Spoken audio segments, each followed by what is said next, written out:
بسم الله الرحمن الرحيم، والصلاة والسلام على أشرف المرسلين سيدنا محمد سيد الخلق أجمعين. حدث اليوم السبت 3/6/2023 مقتل 3 جنود إسرائيليين على يد جند مصري.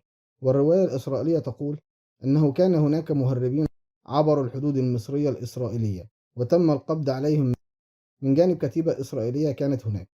وبعد ذلك قاموا بتمشيط المنطقة ووجدوا جثتين لرجل وفتاة من الجيش الإسرائيلي، وبدأوا البحث. وبعد عدة ساعات وجدوا منفذ الهجوم وأسقط منهم جنديا آخر، فردوا عليه الإطلاق وأسقطوه شهيدا بإذن الله.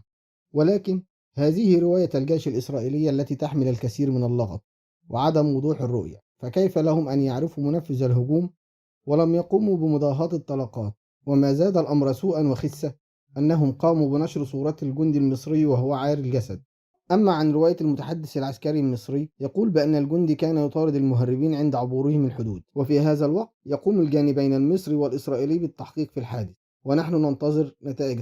اكتب لنا رأيك في التعليق، ولا تنسانا بالاشتراك ودعم القناة باللايك. والسلام عليكم ورحمة الله وبركاته.